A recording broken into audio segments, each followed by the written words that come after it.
Leading up to this year's All-Star Weekend, there was more anticipation for this weekend than weekends of the past.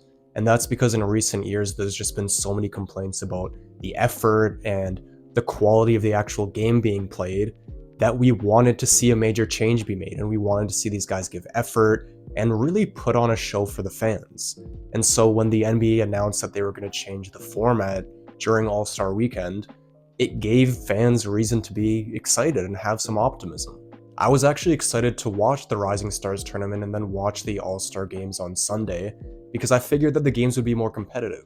Obviously, they're a lot shorter because there's that target score of 40 points, so I assumed that once these guys get close to that target score, they'll start taking a bit more seriously, guys will actually start playing defense, and we'll start getting what we've been asking for as fans. And even though these players didn't end up giving 100% effort, the effort was definitely better than it's been in recent years, and that's a step in the right direction.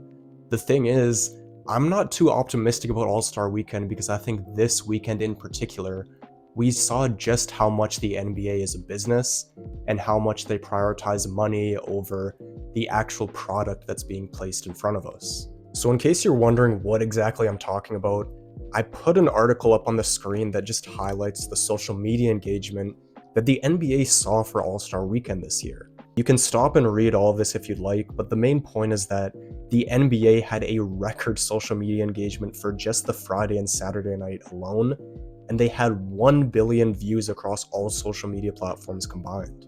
And you might be thinking that's a good thing for the NBA to get that much exposure and be getting this many views across all their social media platforms. It's really good for their business and they're going to make tons of money off this All-Star Weekend. But the thing is, if you are a big fan of basketball and you watch that All-Star Weekend, you could have the opinion, like me, that the basketball was kind of secondary, it felt like. After the skills competition on Saturday, we just get some random performance by LiAngelo Ball performing the one song he has released right now.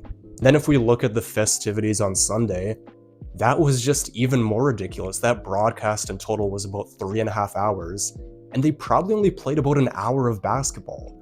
You have all these breaks where you're going to Kevin Hart and Shaq and Charles Barkley and Ernie Johnson just joking around and having these interviews that are just really boring and kind of lame and repetitive, and we're just cutting back to them because it's like the NBA just wants to get these viral moments. They want to be able to post on their TikTok, oh, look at this clip where Kevin Hart and Shaq are having this funny interaction.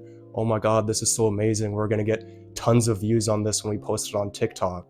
And you have, moments like that. And then you have, musical performances. There was a gymnastics performance that I saw.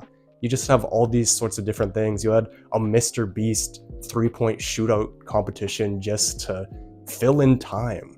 And that's the thing, it felt like basketball was so secondary, and the NBA was just trying to farm all these clips to post on their TikTok, their Instagram, all their different social media platforms. And so they're gonna get tons and tons of views on those platforms. But if we're just talking about the quality of the actual all-star basketball game, I think that it was actually ruined by the fact that all the momentum was just taken away from these players. There were times where they would have these stoppages in play, and then they wouldn't start playing again for like 15 or 20 minutes. And if you're a basketball player or any sort of athlete, you would know that you can really get your flow and rhythm messed up if you're playing, and then all of a sudden you just don't play for 15 or 20 minutes and then you're asked to just go play again. And I think the effort given by the players and the quality of the game could have been better if they just put the focus on the actual game and they didn't have all these interruptions, all these sideshows going on that disrupted the flow. Because even though this All-Star game was better than some of the ones in years past, that's not really saying much because those recent All-Star games were just so awful and so unwatchable. It kind of reminds me of the Jake Paul and Mike Tyson fight. There was just so much hype leading up to that fight, everyone was staying up so late just to watch it, and then it was so underwhelming. And that's kind of what the NBA did, especially last night. We have this product that was really just okay. Sure, it was a bit better than it was in recent years, but it was nothing special. But we were just dragging on the broadcast so long because, you had to fit in all these extra shows and gimmicks, and it was just not really fun to watch for me, and I'm not really looking forward to it next year if this is how it's gonna be. So you might agree with me that, yeah, the broadcast was pretty bad last night and that it was really boring, it was dragged on, and they were just doing too many extra things besides basketball, and the focus wasn't on basketball. But still, you might argue that, hey, well, if the NBA is getting so many views across all their different social media platforms, that's good for basketball and good for the sport because it's going to get more people talking about it. And while I can see that argument, I think that it's kind of sad that everything just seems to be filtered through social media nowadays. Part of the reason why I have fond memories of not only watching All-Star weekends from the past, but just sports in the past, is because I remember watching those events with family or friends and really just being locked in on what we were watching together. Whereas now, sure, we're exposing these different sports like All-Star Weekend, these different events to lots of different people. They're getting so many views and all that. But are we really experiencing them together? Sure, the NBA is getting billions of streams on TikTok and Instagram and whatnot, but these people are all watching these things individually, and maybe you send a clip of Mac McClung dunking or a clip of LiAngelo Ball performing at All-Star Weekend, and you send that to your friend on Instagram, and maybe you have like a brief back and forth for a few messages where you just discuss it, and then that's kind of it. And sure, for the NBA, if you view their content, that's good for them because that's just another view for them. If you share one of their videos with your friends, that's just another share for them, and it just boosts their videos and boosts their content and gets it out to more people.